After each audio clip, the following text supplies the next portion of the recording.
Before we wander into the kitchens of the Great Depression, I want you to settle in for a little while. If you can, stay with me for at least 2 or 3 minutes, because these old stories slowly unfold, like the fragile pages of a forgotten diary. And if you find comfort in this quiet journey into the past, you can gently tap the subscribe button or leave behind a soft like or even a quiet comment. It helps keep these sleepy histories alive, and it means I can bring more of them to you. Now, close your eyes and imagine yourself standing in a kitchen in the early 1930s.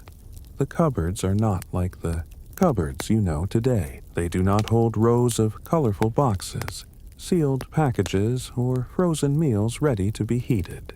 Instead, the shelves look bare, almost hollow, with only a few jars sitting quietly at the back. A dusty bag of flour, perhaps half empty, rests on one side. Maybe there's a tin of lard, its lid dented and difficult to pry open. A handful of beans lie at the bottom of a cracked bowl, and that is all. The silence of scarcity is louder than any clattering pots or sizzling pans. You stand there, feeling the weight of emptiness. Hunger does not scream. It whispers, slowly, day by day, until the stomach feels like part of the silence itself. You imagine a family gathering around a wooden table, the surface scratched and worn from years of use. Children look toward their mother, eyes searching for something, anything that might fill their bellies. The father, perhaps, has been out all day searching for work. He returns not with wages, but with tired steps and quiet sighs. During the Great Depression, millions of families in America lived this way. Factories closed, banks failed, and jobs vanished almost overnight. With no steady income, the very act of putting food on the table became one of the greatest struggles. You picture yourself flipping through an old newspaper, its pages brittle and gray, reading headlines about unemployment lines stretching for blocks, about farmers watching crops rot, because prices had fallen so low they could not afford to harvest them. And yet, in the homes of ordinary people, the problem was not abundance, but absence. Imagine walking into a neighborhood where children's laughter is softer, thinner, because energy is drained by lack of food. Some families relied on nothing more than a single loaf of bread to last the entire day. A slice for breakfast, a slice for supper, and maybe a slice torn into smaller pieces to make it feel like more. Butter was rare, milk often watered down, and meat only a memory for many. When you think of hunger, you may imagine sharp pain, but here it was more like a constant, dull ache, an emptiness that followed you to bed and greeted you again each morning. The cupboards were not simply empty of food. They were empty of certainty. You never knew if tomorrow would bring a meal or not. Parents sometimes pretended they had already eaten, pushing their portion onto their children's plates with a smile that barely hid the gnawing in their own stomachs. You imagine the quiet nobility of those moments, the small sacrifices that went unseen but carried entire families through another day. Now, picture the emotional weight of opening a cupboard every morning, only to find it unchanged. Bare shelves, the same half bag of flour, the same dusty jar. It must have felt like staring at a locked door that never opened. And yet, even in that emptiness, people searched for ways to create something out of almost nothing. A scrap of potato could be boiled into thin soup. A spoonful of lard could be spread over bread to mimic butter.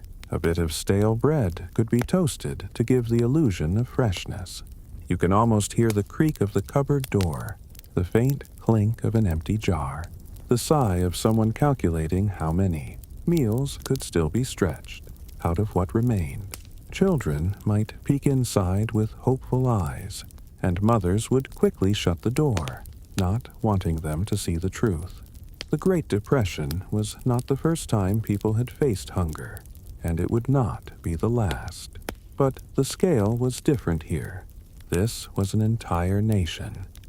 Millions of families across cities, towns, and rural farms, each facing the same question every morning. What will we eat today? Hunger became a shared experience, a silent thread stitching together people who had never met, uniting them in struggle. You imagine walking down a quiet street, looking through windows where supper is nothing more than broth simmering in a dented pot. The smell is faint, more water than vegetables, but it carries hope. People learned to live with less, to accept that meals were not moments of indulgence, but of survival. The cupboard was a mirror of the economy itself, bare, uncertain, fragile.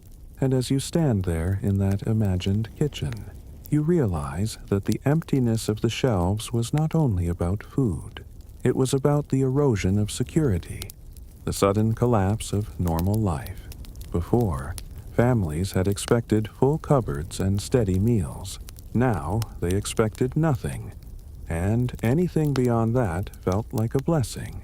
You feel the heaviness of the room, the weight of hunger pressing into the silence, and you understand why people later remembered these years, not only for the joblessness, or the dust storms, or the long lines outside banks, but for the simple, unforgettable image of an empty cupboard. The cupboards told the story better than any politician's speech or newspaper headline could. They were the daily evidence of struggle, and yet behind every empty shelf, there was resilience. People kept opening those doors day after day, hoping to find enough to feed their families, hoping to turn emptiness into something, no matter how small. So you linger here, in this quiet kitchen of the 1930s, listening to the silence, feeling the ache of empty cupboards and empty stomachs, and you realize this is where the story of Depression-era food begins, with nothing, and with the determination to somehow turn nothing into something. You linger in that empty Depression-era kitchen a little longer, and then, slowly, you notice how, even in scarcity, people found ways to stretch scraps into something resembling a meal. Hunger forced creativity. Out of almost nothing, families tried to weave together flavors, textures, and, above all, enough bulk to fill a stomach. Even if taste was a secondary concern, imagine a mother standing by the stove with a pot balanced over a low flame. She does not have much to work with. Perhaps a single onion, a few shriveled carrots, and a potato softening at the edges. Alone, none of these scraps could feed the family, but together, sliced thin, boiled with water, and seasoned with nothing more than a pinch of salt, they become soup. Watery, yes, but warm, and in that warmth lies comfort. You picture her carefully peeling the potato, not wasting even the skins. The skins themselves are tossed into the pot, adding a bit of thickness to the broth. A scrap of bread, hardened with age, is broken into crumbs and stirred into the soup so that it feels like there is more to eat than there really is. The children wait at the table, watching steam rise from the pot, already imagining the taste. Stretching food became an art form in the 1930s. Families learned how to dilute milk with water to make it last longer, or how to save bacon grease to flavor an entire week's worth of meals. That one salty, smoky spoonful could transform a pot of plain beans into something that tasted like more than it was.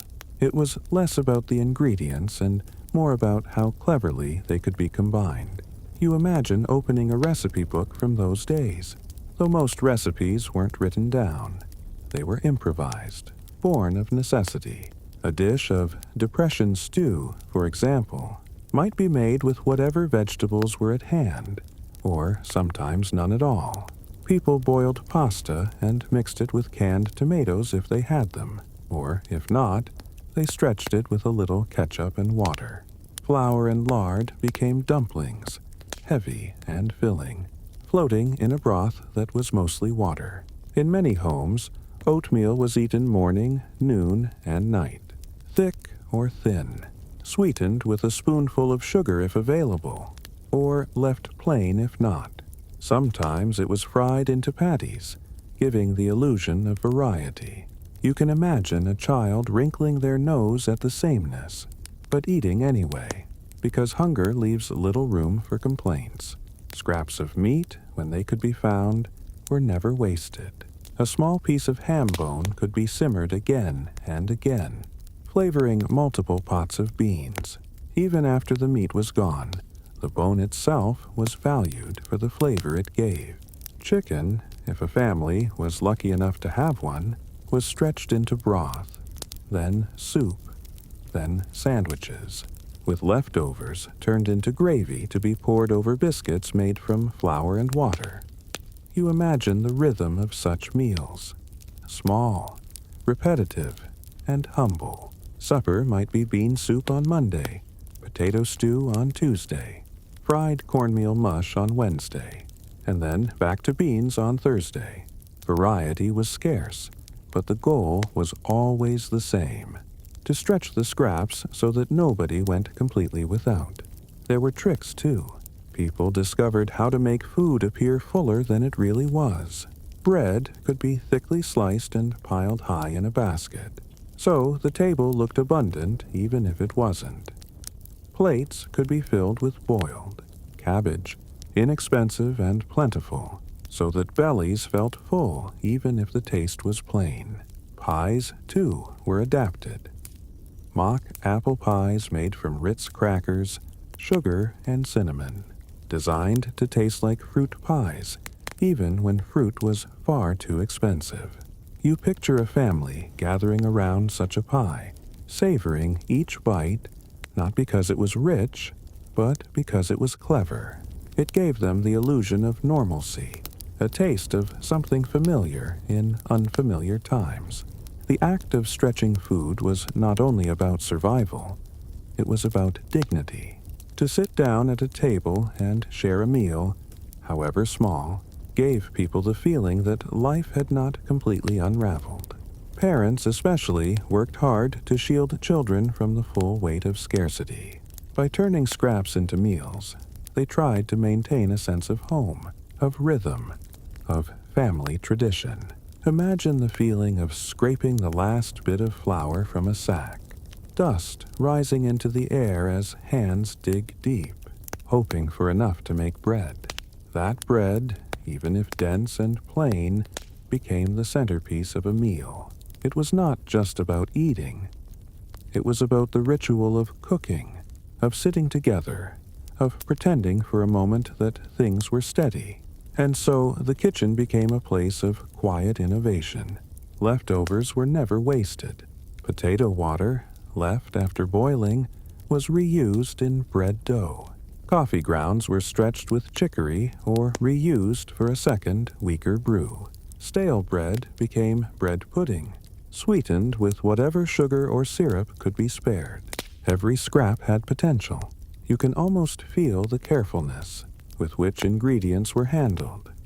The way a mother measured flour with her eyes, determined to make it last just one more day. The way children licked plates clean, not just because they liked the taste, but because wasting even a smear of food felt wrong.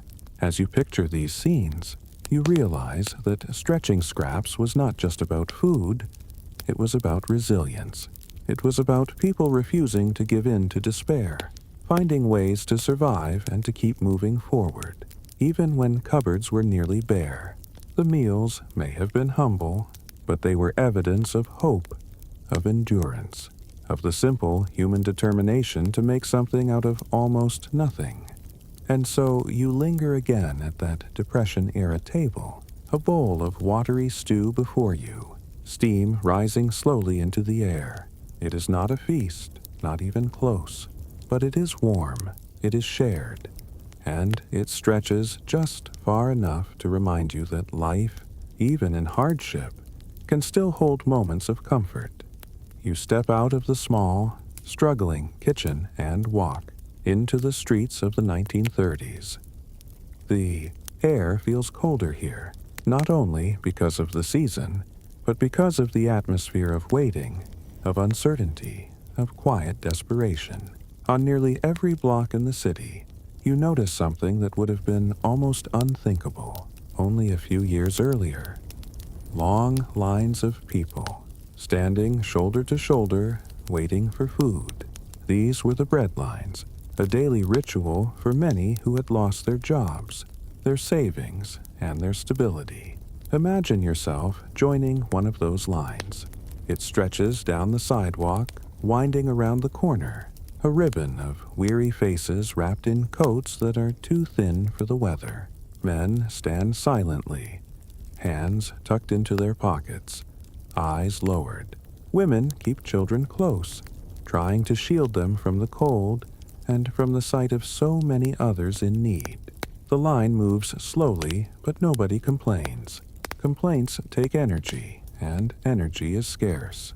At the front of the line, there is no bakery window filled with loaves for sale, no cheery clerk handing out pastries. Instead, volunteers or relief workers stand behind tables, distributing simple offerings: a piece of bread, a ladle of soup, sometimes a cup of coffee if supplies allow. You picture holding out your hands as a rough slice of bread is placed into them, still warm, its smell almost intoxicating, because hunger has sharpened every sense. Bread lines became symbols of the Great Depression. They appeared in every major city, often stretching for blocks. Newspapers published photographs of men in worn coats waiting patiently for their share. Politicians debated them. Social workers studied them, and artists sketched them as emblems of the time. But for the people standing in those lines, there was no symbolism, only survival. That piece of bread might be the only food of the day. You imagine the conversations whispered in those lines. A man might quietly mention that he had once worked in a factory, now closed. Another might murmur that he had been a clerk in an office, his job lost when the company collapsed. Farmers, too, sometimes found themselves there, even though they had once grown food themselves. Now their crops were worthless in the market, and they had no money to buy even a loaf of bread. The bread line was not a place of shame, though many felt it. It was a place where the hidden struggles of individuals became visible, lined up in public for all to see. People who once defined themselves by their work, their independence, or their role as providers now found themselves standing quietly, waiting for charity. You picture the heaviness of that realization, how much pride was swallowed each time someone joined the line. But there was also a strange sense of community. Everyone there shared the same condition. In the line, differences of class and background blurred. The businessman who had lost his investments might stand beside the immigrant laborer who had never earned much at all. Hunger made them equals, at least for that moment, as they waited for bread. Imagine how slowly time passed in those lines. You shift from one foot to the other, breath rising in little clouds in the winter air. The smell of soup drifts forward from the front, faint at first, then stronger as you move closer. Hunger sharpens the anticipation. Finally, when you reach the table, the moment feels almost sacred. A slice of bread, a cup of soup, and you hold them carefully, as though they are treasures. You picture finding a place to sit on a nearby step or curb, breaking the bread into smaller pieces to make it last longer. The soup is hot, and though it is thin and watery, it warms your stomach and your spirit. Around you, others eat in silence, each lost in their own thoughts. For a short while, the line dissolves into a crowd of people simply eating, sharing in the fragile comfort of food. These bread lines were often organized by charities, churches, or local relief groups. Sometimes wealthy individuals funded them, donating flour or soup ingredients to help feed the hungry. Other times, government agencies stepped in, though in the early years of the Depression, official relief was limited and inconsistent. People often depended on private kindness to get through another day. You can imagine the gratitude people felt, even if it was unspoken. That slice of bread meant a little more energy, a little less hunger, and the knowledge that someone, somewhere, cared enough to provide it. And yet, the gratitude was always mixed with sadness. The sadness of needing help in the first place. The sadness of knowing that tomorrow you would likely stand in line again. Bread lines became part of the rhythm of daily life. Just as people once went to work or to school, now they went to stand and wait. The line itself became a place of stories, of shared experiences, of quiet endurance. Children learned to recognize the routine. Walk to the line, wait patiently, receive bread or soup, walk home again. For them, it was normal, though their parents knew it was anything but. You picture the way the bread line looked from above, a long, unbroken thread of humanity stretching through the city streets. To passers-by, it might have seemed monotonous, even hopeless. But within the line, each person carried a world of hopes and fears, dreams and disappointments. Each slice of bread carried the weight of survival, and the line itself carried the collective memory of a nation in crisis. And so you stand there, holding your bread and soup, feeling the warmth seep into your body. The taste is simple, almost bland, but it is enough. Around you, others eat in the same silence, bound together by hunger and by the fragile relief of food. The bread line is not a feast, but it is a lifeline. It is a reminder that even in the hardest of times, people found ways to feed one another, to stand together, and to keep moving forward. As you leave the line, you glance back and see that it is already growing again. New faces joining, old faces returning. The line never truly disappears. It only shifts, like a river of quiet endurance flowing through the city. And in that endless line, the story of the Great Depression continues, one slice of bread at a time.